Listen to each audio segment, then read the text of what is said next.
You would think it ended there at the edge of parlor doors and softly spoken exclusions. But the Blue Vein Society was never just a gathering. It was a worldview. Worldviews like bloodlines are persistent. In New Orleans, 1902, there lived a woman named Celestine Moreau. It's a music teacher. Daughter of a French merchant and a housemaid once enslaved. Her skin was fair. Her voice, violet-toned and trembling, told stories in every syllable. She had passed for white in her youth, in markets and ballrooms. When she returned to the black community to serve her people, she did so with a mind divided in two. Celestine founded a finishing school for colored girls. But they had to be the right kind of colored, soft-skinned, light-tied daughters of doctors or undertakers. She believed she was building a class of future leaders. What she was doing, though, she would never admit it was building a wall. Not against racism, but against blackness itself. One student, Lottie B., almost made it through. Brilliant pianist. Skin like mahogany lacquer. Too brilliant, perhaps. Her presence made the other seem pale in more than one sense. Celestine praised her playing, but never once let her stand in the front row for recitals. Stage lighting, she whispered once, is cruel to darker tones. Lottie never returned after that term. Years later, Lottie would perform in Harlem. She would fill smoky rooms with sounds no conservatory ever taught. And in 1935, when asked in an interview about her formal training, she replied only, "I studied under silence. It taught me everything I needed to know." The Blue Vein Society had no central charter, no official building, but its rituals were real, and they left fingerprints. Sororities, churches, and funeral homes. Yes, even in death. In Atlanta, 1919, a funeral director named Henry Tillman was quietly turning away families who requested services for loved ones to dark. He believed, as many did in those circles, that his establishment must maintain standards. When pressed, he pointed to his ledgers, not his heart. But numbers, like shadows, conceal as much as they reveal. He buried lighter skins with velvet-lined coffins. The rest, pine boxes and haste. A rival mortician, Mrs. Geneva Ballard, eventually exposed him. She had grown tired of burying her own people in shame. At a town hall, she held up a photograph of a young dark-skinned girl in her Sunday dress. This child, she said, was not allowed a funeral in Mr. Tillman's chapel, because her veins were the wrong color. The room was silent. And then someone no one remembers who stood and clapped. Within months, Tillman's business quietly folded. But Geneva's was vandalized, because every era has its faithful. And those who clung to the blue vein ideal did not let it die easily. They simply changed the language. No longer about veins, now it was about presentation, about respectability, about being well-spoken and not too urban. But the mirror was the same, still asked, "How close are you to being unblack?" The question infected even the movements for liberation. In 1964, during the height of the civil rights movement, a photo was taken of 6 black college students, all brilliant, all leaders, all light-skinned. The caption read, "The new face of colored America." And in households across the nation, little boys and girls stared and wondered, where do I belong? We must ask, how does a society survive itself? Colorism is not exclusive to America. But here, it took on a Baroque cruelty, a theater of caste within a caste. A play without exit. Perhaps no scene illustrates this more grotesquely than what happened in Shreveport, Louisiana, in 1911. A black porter named Addie Hall, broad-shouldered and deep-skinned, married a woman of high yellow complexion.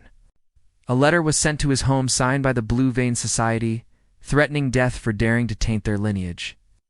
It was a crude note, adorned with a childlike sketch of a coffin, a joke they claimed later, but Addie lost his job soon after, and his wife, under family pressure, left town. He was last seen sweeping the stoop of a general store, still wearing his wedding ring.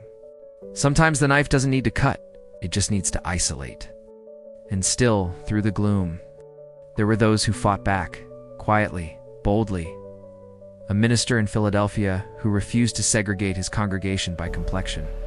A seamstress in Baltimore who photographed every shade of black beauty and pinned the images on the walls of her parlor. A teacher in Alabama who burned her invitation to a Blue Vein gala and taught her students that the color of their skin was not a weakness, but a testimony.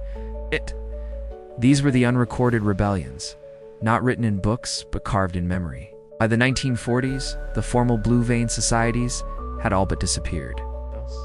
Their records, if they ever existed, were lost in fires, floods, or deliberate forgetting. But their ghost remained, not as a name, but as a gaze. A mother inspecting a newborn's ear, tips for signs of darkness. A school photo retouched subtly to lighten skin. A resume sent twice, with and without a middle name, to see which got a call back. And now, you might ask, was it real? Did such a society truly exist? With bylaws and death threats? With velvet gloves and poisoned smiles?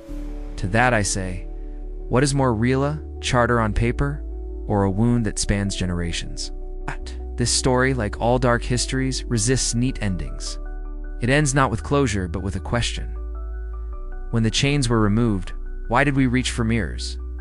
And when we looked, what were we trying to see? See, the Blue Vein Society is not just a tale of colorism. It is a fable of fear.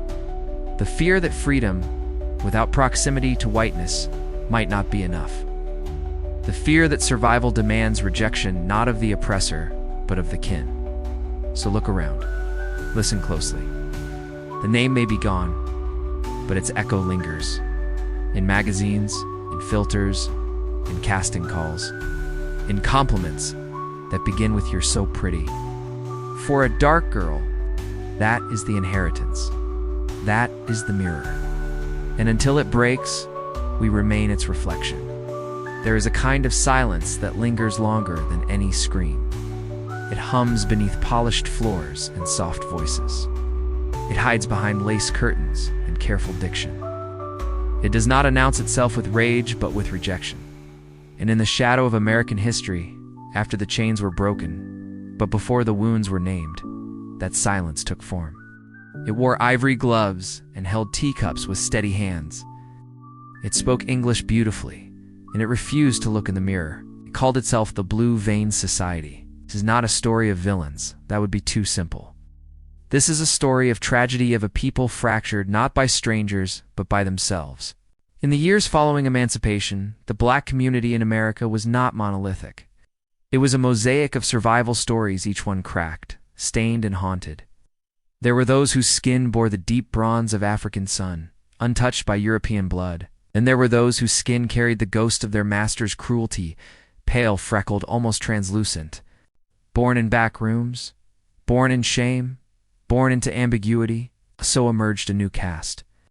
Desperate to escape both past and present, light-skinned, educated, half-admitted into white spaces, but never embraced. These men and women were not content to merely be free. They wanted to be different, better, closer to the unattainable ideal. And in their yearning, they turned inward. The enemy was no longer the whip, but was the wrist. They gathered in parlors and parlance, in churches and colleges, under banners that claimed respectability. And though their gatherings had many names, they were bound by one unspoken rule. If your skin was too dark to reveal the blue of your veins, you would not be welcomed. It began informally, almost innocently. A dinner here, a reading club there. But soon, it became systematized. The tests were crude: hold out your hand beneath a gas lamp. Are the veins visible? No? Then perhaps the Negro College Fund would be better spent elsewhere. A young woman too dark was turned away from a church choir.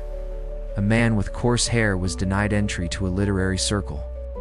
They were not told they were unworthy. They were told they were too black. And in this way, colorism became more than an attitude. It became infrastructure. Let us pause now and consider a name: Charles Remington.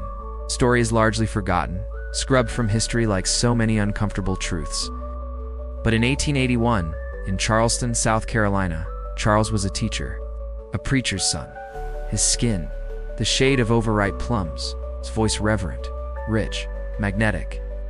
He was to be appointed headmaster of a freedmen's school. The board, entirely composed of Blue Vein affiliates, unanimously declined his appointment, not because of scandal, not because of failure, but because, as one board member whispered, he would set the wrong example.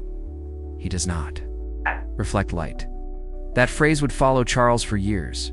He does not reflect light. He became a wanderer. a teacher in poor rural counties, a sermonizer in dirt-floor churches, beloved by those who had nothing, forgotten by those who had everything. When he died in 1897, a small girl in one of his classrooms wrote on a slate, "Mr. Charles could not see his veins, but he made us feel our hearts." That slate now sits in the basement of a museum that does not mention his name. But Charles was not alone. In Washington, D.C., in 1896, tensions exploded. It began with schools. Parents complained, why were all the teachers light-skinned? Why were darker applicants, equally qualified, turned away? A committee was formed. Letters were exchanged. And one night, an anonymous pamphlet was circulated through Howard University's campus. It read, "When you hate your own shadow, you live in darkness forever." The pamphlet was signed, "A Child of Midnight." The Blue Vein Society never responded. Didn't need to. Their power was not in speech. It was in silence. In nods, in exclusion, the way a door could close without a sound. Not all members were cruel. Some truly believed they were lifting the race. That presenting a more refined version of blackness to white society would help the whole community. But what they failed to see, perhaps what they refused to see, was that in pursuing acceptance, they were replicating the very hierarchy that once enslaved them. They became mimicries of their oppressors, polite, poised, and devastatingly blind. And so the question emerges, what do you do when the wound is self-inflicted? When the face in the mirror is not your enemy but your judge? In the end, the Blue Vein Society was less a club and more a ghost. It haunts photographs, family trees, inherited shame. It does not announce itself, but you know when it is present. It is in the grandmother who warns you not to marry too dark. It is in the casting call that wants a black girl, but light-skinned, with curly hair. It is in the child who learns early that beauty has a shade. In part 2, we will go deeper. Into the cities where these clubs flourished, to the people who resisted them, into the stories that were buried because they were too dark to shine. But for now, remember this. The chains are gonna, but the mirrors remain.